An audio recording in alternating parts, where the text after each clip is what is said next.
Bonjour et bienvenue pour cette troisième leçon qui terminera le chapitre sur le judaïsme. Donc elle s'intitule leçon 3, le judaïsme et qu'est-ce que le judaïsme? En gros, qu'est-ce que la religion des Hébreux? Comment aujourd'hui ce que l'on appelait ce peuple hébreu et comment aujourd'hui cette religion basée sur la Bible se transmet et existe sous la forme d'une religion qu'on appelle le judaïsme. Donc qu'est-ce que le judaïsme? Vous avez ici sur cette image un morceau, un parchemin de la plus vieille Bible conservée, à ce qu'on appelle les manuscrits de la mer Morte, que vous pouvez consulter sur votre livre. Alors, pour commencer, commençons par le début, du coup, par qu'est-ce que la Bible hébraïque? Alors, la Bible hébraïque est composée de trois grandes parties. Donc, la Torah, ici, les prophètes et les écrits de sagesse. Donc, trois parties qui composent ce qu'on appelle la Bible hébraïque, la Bible des Hébreux.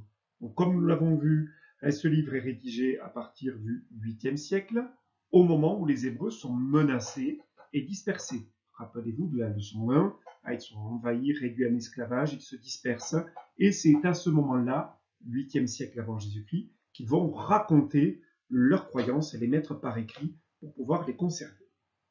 Alors, cette Bible hébraïque raconte à la fois l'histoire du peuple hébreu, ce qu'il a vécu, ce qu'il a subi.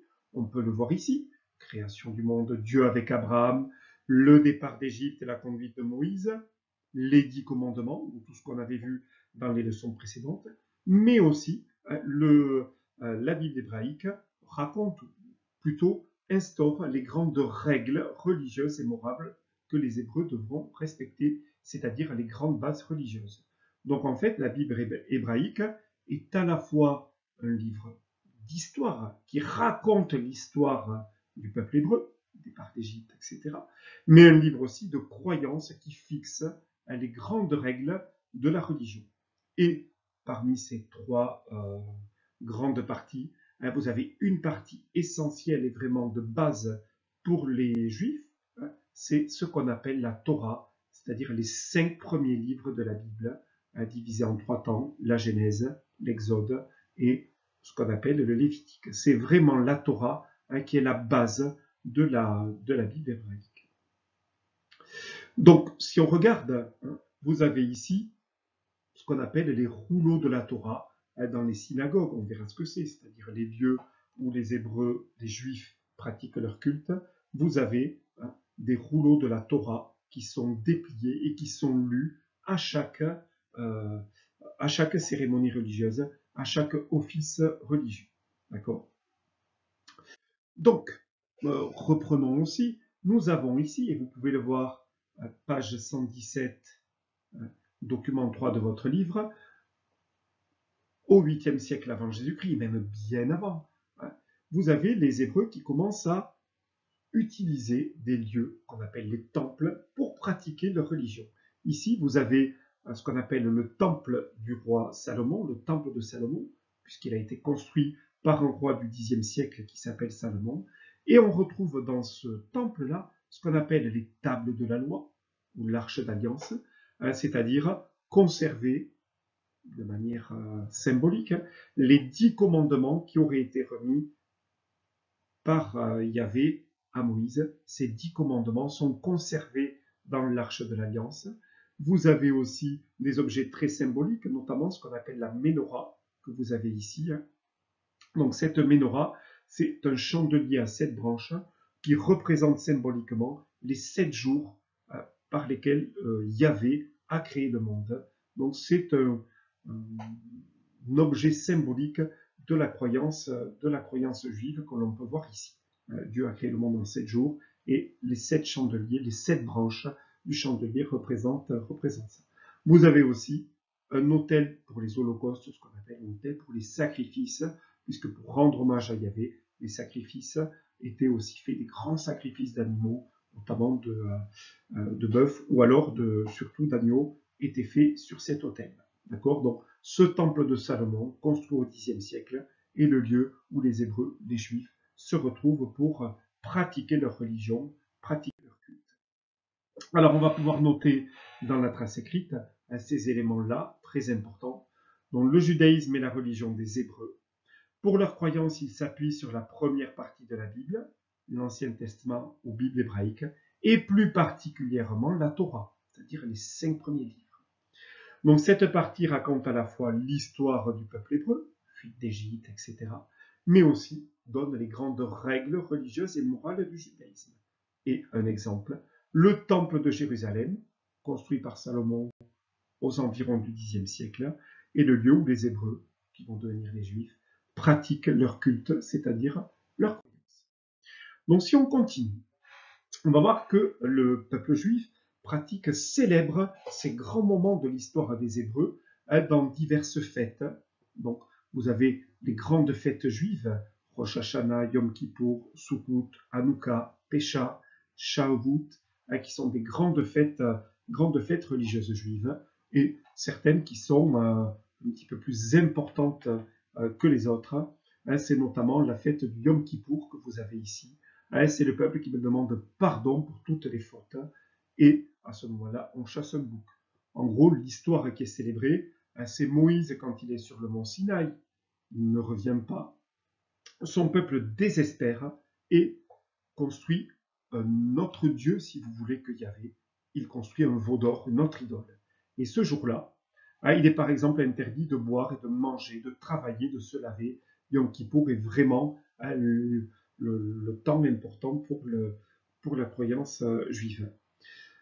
Alors, la veille de ce Yom Kippour, eh bien, les Juifs sont invités à pardonner leurs prochains, pardonner les péchés, faire acte de charité, manifester leur amour, leur amitié, et puis à se restaurer autour d'un bon repas festif. Et à la fin de la journée, vous avez ce qu'on appelle un chauffard ici, qui est un instrument traditionnel taillé dans une corne de bélier, en référence au sacrifice aussi, symbolisant la fermeture des portes du ciel. Et plus aucune demande de pardon ne peut être à leur fête et ne peut plus arriver à Dieu.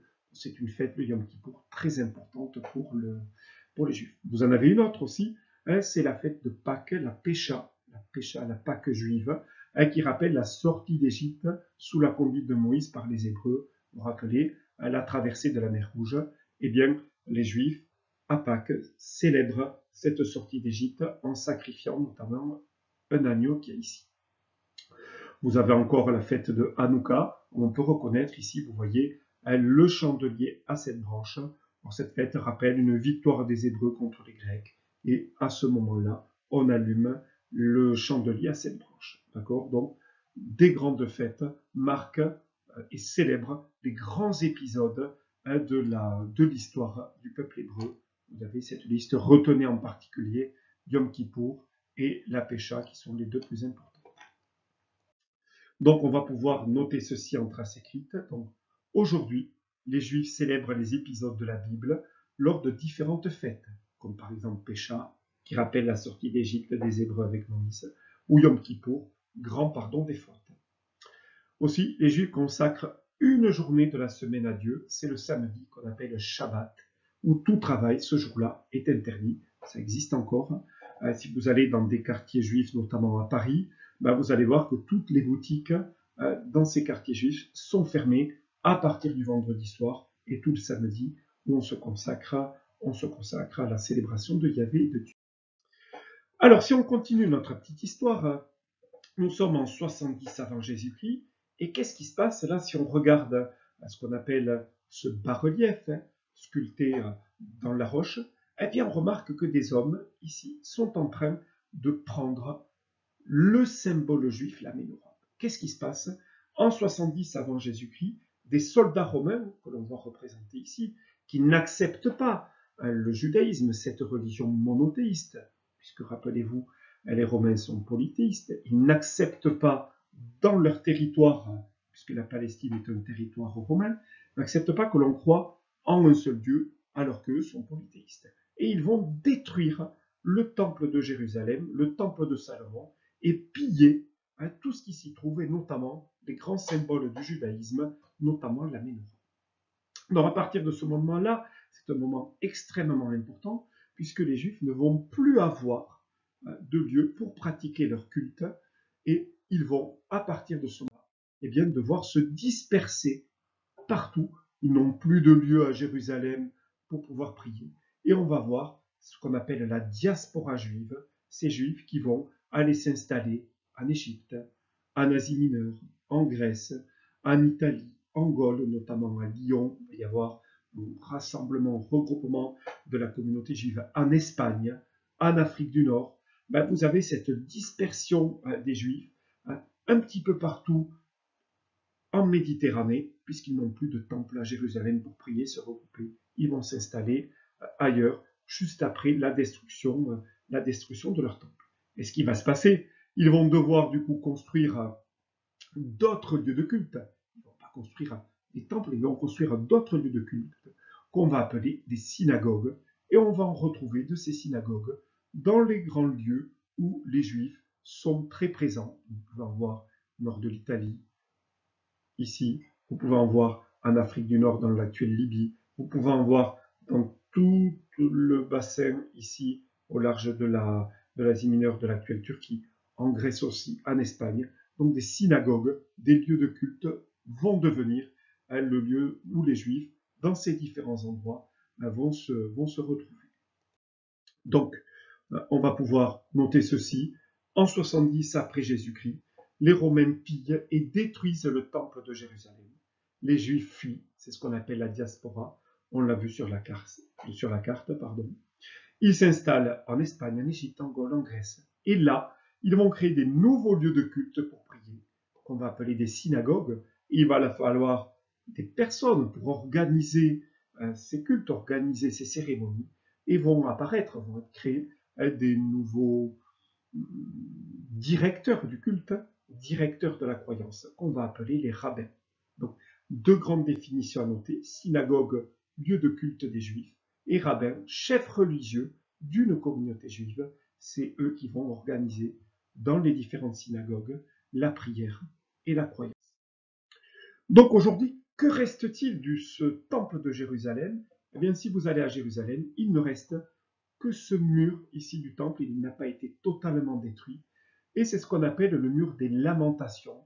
Aujourd'hui, c'est un lieu de recueillement pour tous les Juifs du monde qui vont se souvenir qu'en 70 après Jésus-Christ, leur temple a été détruit et que c'est à partir de là que les Juifs se sont dispersés dans l'Europe et dans le monde entier. Et encore aujourd'hui, les Juifs viennent rendre hommage à cette destruction-là dans les vestiges, ce qu'il reste du temple de Jérusalem. Et vous remarquez ici, dans les interstices de ces briques ici, de ces pierres, vous avez les Juifs qui viennent se recueillir, qui écrivent des petits mots, des petites intentions de prière, des pardons, et qui les insèrent à l'intérieur, entre ces différentes briques. C'est comme ça aujourd'hui qu'ils se rappellent aussi leur histoire et leur départ, leur fuite de la terre promise, de la Palestine, de la terre de Juda. Donc en conclusion, on pourra noter, après 70 et la destruction du temple, les départs des Juifs de Palestine s'accélèrent. Les communautés juives installées hors de Palestine vont perpétrer la croyance grâce au livre sacré, la Bible, en organisant le culte. Et évidemment, vous l'avez compris, c'est la Bible écrite au 8e siècle qui va les suivre, qui peut partout où qu'ils se trouvent, ils auront toujours en main ce livre, la Bible, et notamment la première partie de la Bible avec la Torah et ce qu'on appelle l'Ancien Testament. Donc, il n'y a pas de travail à faire à partir de cette leçon, simplement la noter, la comprendre, y revenir parce qu'elle est un petit peu complexe. Si vous avez des questions, vous n'hésitez pas à aller sur l'espace de discussion pour poser des questions sur cette leçon-là. N'hésitez pas non plus à regarder votre livre et lire les leçons de votre livre qui vous apportent peut-être des compléments supplémentaires à cette leçon-là. Donc, nous, on se retrouvera dans quelques jours pour des leçons de géographie. Portez-vous bien et à une prochaine fois.